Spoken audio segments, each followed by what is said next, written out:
There, dear. Okay, before we start with question 2, can I ask if there's any questions?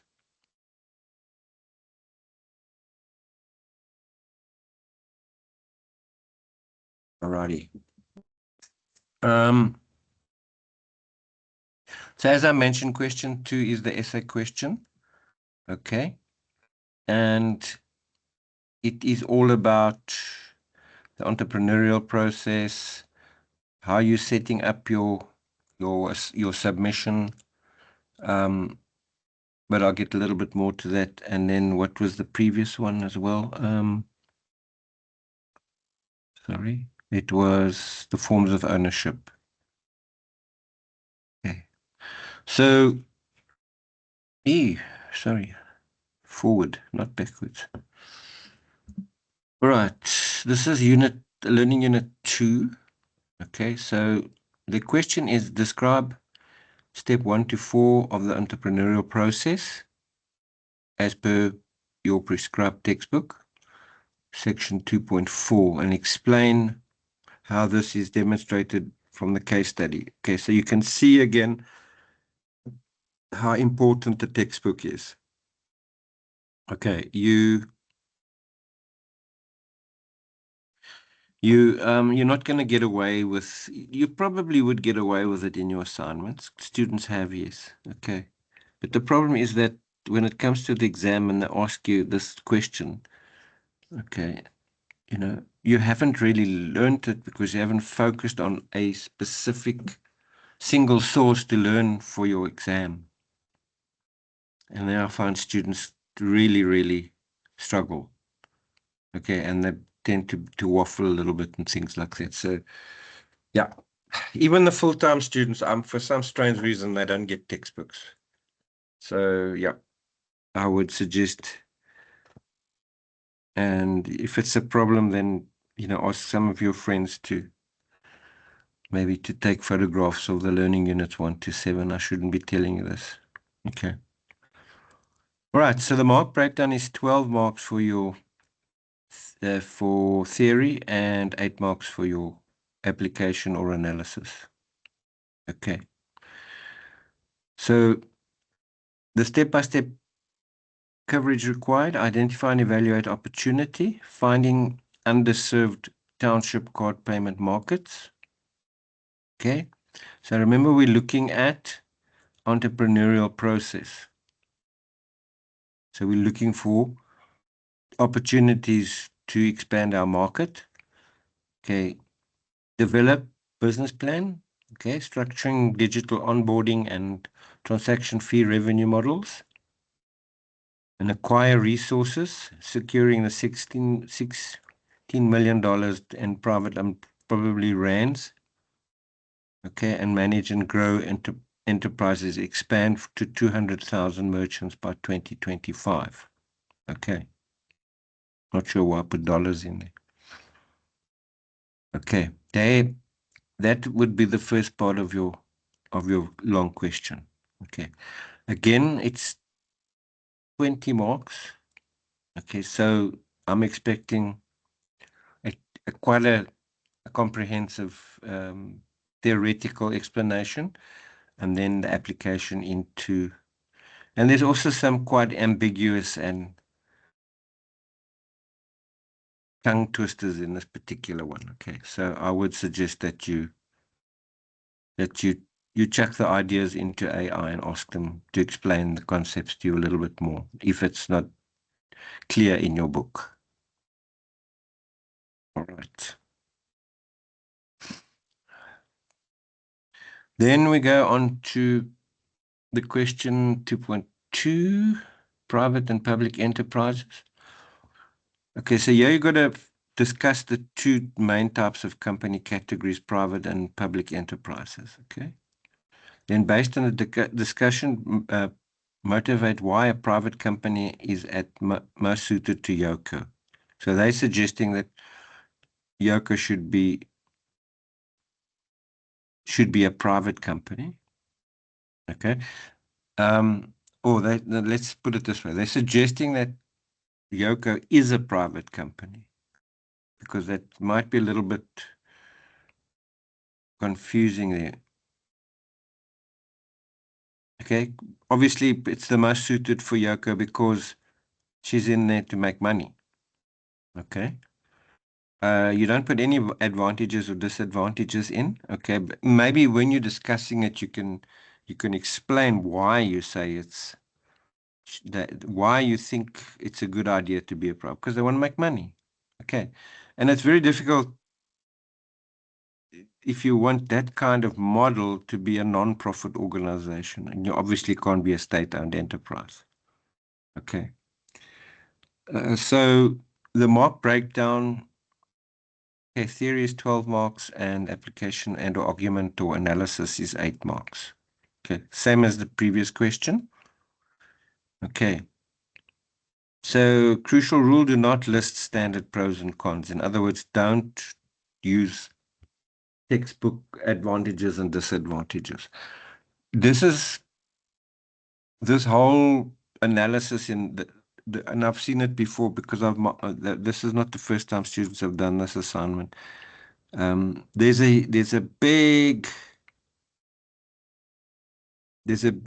or say quite a large emphasis on critical thinking and analysis in this kind of thing. Because you may, if you differ that Yoko shouldn't be a private company, you can differ, but then you've got to say why. And it's got to be logical. Okay. So what I'm saying in any of these essay questions, it's very, very open-ended. And if it's logical and your argument is sound and it's based on theory, how can I not give you marks? Okay. And I enjoy a student that tends to say, okay, but I think maybe, they're looking at it from the wrong angle and maybe she should do this and maybe it should do that and that kind of thing. Because that shows creative thinking okay. But I know most students just want to get through this module as quickly as possible. I know we all live in hope, don't worry. Okay, so discuss regulatory framework, CIPC compliance, that's companies registration, share transfers and capital raising, argue why PTY Limited suits Yoko private venture backing without public stock market exposure. Okay. Maybe in the future, but anyway, I'll leave that up to your imagination. I look forward to seeing what you're going to give me there. All right, any questions before we move on?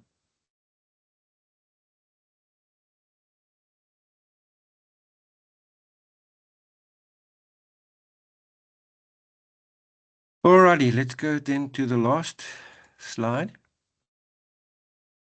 All right, so I mentioned that in the rubric you'll see, and I'll go through the rubric now, that there's 10 marks for structure. Okay, so you get, I'll show you the spread of the marks now. Okay. So the structure is proper report layout, in other words, title page, table of content, clear headings, a start and a finish to a paragraph, a conclusion, introductions, that kind of thing. So yeah, it's very difficult because like in one of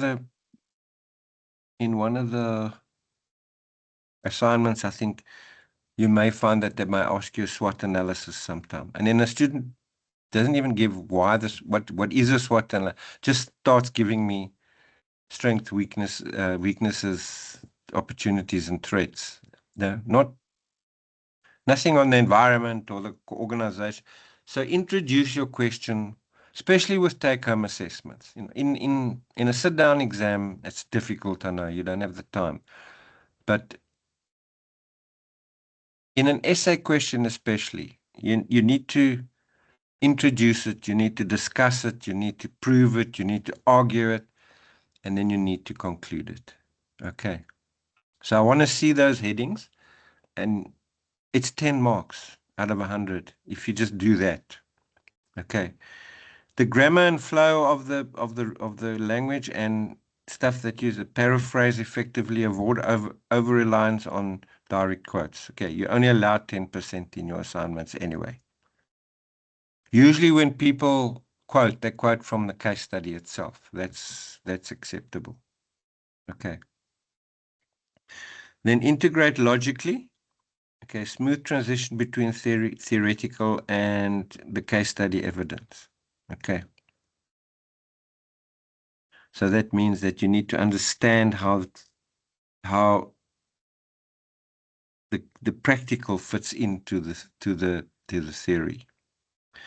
Then referencing, remember, consistent IIE Harvard Anglia citations throughout the text and complete reference list. Okay. Failure to do that, failure to provide a reference list means you go to the integrity officer. Then you have to redo your assignment, just redoing the referencing. Okay.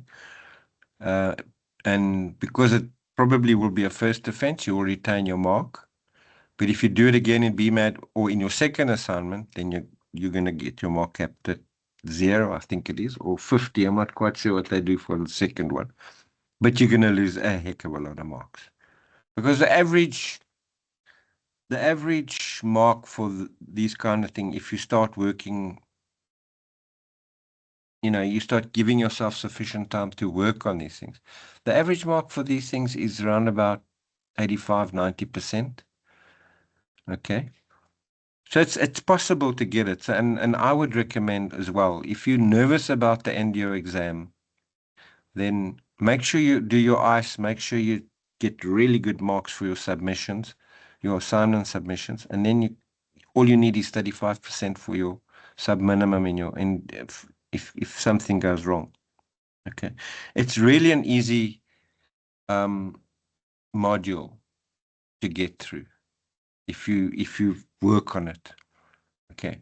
And if you get 60% for this semester and 60% for next semester, you can apply for a credit for the first semester of BCom, BMNG, Business Management.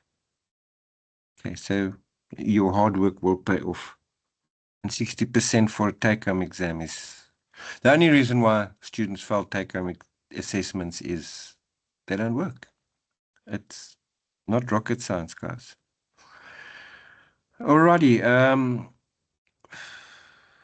that's the assignment. I'm going to go through to the assignment itself. I'm going to share. Wait, I'll have to first share my screen. Okay, so share. I just want to quickly do. Okay, so this is what I've taken that presentation from. Okay, there's your assignment, the cover page that I was telling you about. Now, basically, that cover page is the first page of the presentation. Okay, so read through this very carefully. It's with you for the rest of your academic life at the IIE at Emirates. Okay. There you can see the 10% for quoting. Must be typed, okay. And please keep a copy of it for yourself. You may submit it in either Word or PDF format. It's not there. There's your referencing rubric, which is going to become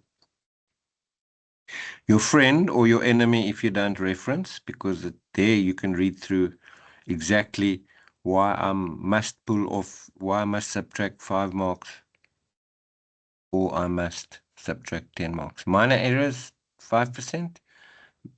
Major errors, 10%. Okay. All right, then there's instructions. And I've gone through most of those instructions. Okay. They are in the presentation. And then it gives you the Yoko case study, which I'm sure you've all read already. Hopefully. Okay. Guys, remember one thing. Please go and click on the links if you need more information. Okay. Rather read through whatever links they've given you there. That's the referencing that they've done, than make assumptions. Okay. If you are making assumptions, please back it up with why you made the assumption and how you understood what was being said. Okay. So you can see that it is it's not a fictitious business. It's a real business. And most of your case studies will be real businesses. And there's your questions. You'll see there. Okay. Now, when I'm marking it, I mark it online. It will be theory and app, and then you'll get a mark for each one, and you'll get feedback on. Okay, if you get full marks, I give marks I give feedback for everything, whether you do badly or well. Okay, there's your 6 questions. Okay, that we've been through. Everyone theory and marks, theory and application. There's question 2, as I said. Okay. And there's your rubric. This is for question 2. Okay. So the marking criteria, okay. So for knowledge, it's description and theory, entrepreneurial process. Okay. Private and public companies, that's 2.2. So you can see it gives me a range over here. Okay. So this gets built into this rubric gets built into ARC, just like this. And when I've read through your answer, because business management isn't sort of like IQTT where one tick is one mark, that kind of thing. You'll see big fat red marks all over your assignment. Please don't get scared and think it's me reading through your assignment. And then I will do an evaluation against the rubric and the memo, and I will award a mark for it. Okay. And I will give you feedback on why you got that mark. All right. So it's not a mark per tick, that kind of thing. Because sometimes you may say in one paragraph what you could have said in one sentence and you only get 1 mark, and you may also say something in one sentence where you get 2 marks. Okay, so yeah, please don't count the ticks. I don't really tick. Please don't count the ticks as marks and that kind of thing. Just you'll see you get enough feedback to be able to inform you of why you did well and why you didn't do well. All right, so that's question 2.1 and 2.2. And then then it's obviously also your 2.1, that's your knowledge. Okay, 2.1 for the knowledge and 2.2 for the knowledge. And then your skill would be 2.1 and 2.2. Okay, and that's 16 marks. So you'll see in the rubric, there will be a column that's out of 24 marks, and you will get graded accordingly. Okay, and then the reason why, there's actually the reason why is there. Okay, if there's any additional feedback, I'll give it to you. Okay, and then the same with the marking criteria. Okay, you'll get it. There's the spread, and that's the reason why. Okay, so if you want to have a look at what I need to do to be excellent, that's what I need to do there. So that gives an explanation of what you need to do. Okay. And I have to evaluate, did you do that or didn't you do that? And if you didn't do it, how far you're off? And if you did do it, what's your range? Do you get full marks or do you get 15 marks? Okay. All right, then there's your structure. Okay. So the structure does not meet the required standard, meets the required standard, and partially exceeds, and then greatly exceeds. Okay, so I must have a look Okay, and then you can see does not exceed. Ineffective use of subheadings, no introductions, etc., etc. Right. So this one over here, I'm just most students do this. That most students that have started working on time on their assignments. Okay. Most students who cut and paste and start 2 days before, they end up somewhere between these two. Okay. They just meet the required standard or they miss it completely. And there you can see that's 10 marks, free marks just for structuring your assignment. Okay. And there you can see 0 to 4. If you missed the boat completely, there you just sort of made it 50%, and then you're getting there to 60 to 70%. And then, yes, you made it, you exceeded it, it's 80 to 100%. Okay. Gonna stop sharing. All right, guys, any questions from your side?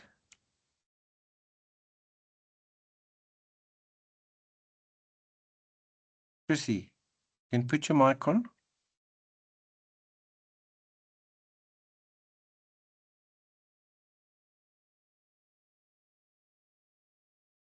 Chrissy, put your mic on, unmute your mic.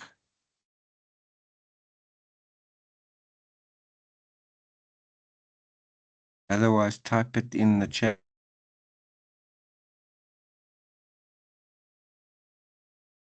Oh, you don't think your mic is working? Okay, then just type it in. Or is it too long? So the meeting's going to close in 5 minutes.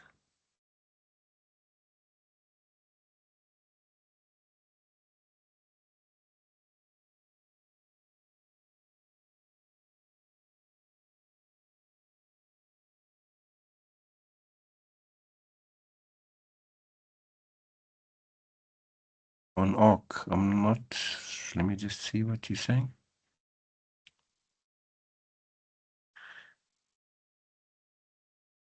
I'm not sure what you mean by on ARC. Oh, sorry. Anyway, do we have to use that AI checking thing to submit the assignment? You must use Turnitin, yeah, please. Yeah, you can use the AI thingy as well. Although it's has been sort of ruled out as being, but I think just to satisfy the people, maybe just put it through there as well. I would worry the Turnitin would, the high percentages on Turnitin would bother me more than the AI. Did answer your question? Okay. If you have any questions between then and submission, a lot of you do email me and ask me. Okay. So I will upload this presentation to ARC, and I'll put the recording on. What I'm also going to do to create a blog for the assignment as well. And you may be able to, it's usually about 20 minutes long. You might get something valuable out of that as well. Okay. It's also just for those people who don't in. You can't upload the links to to YouTube on Gemini. It's incompatible, but it's compatible with ARC. I think maybe it's a bit of a competitive issue there. All right, guys, the it's going to end now, the meeting. If you have anything, please come back to me on any issue that you have. If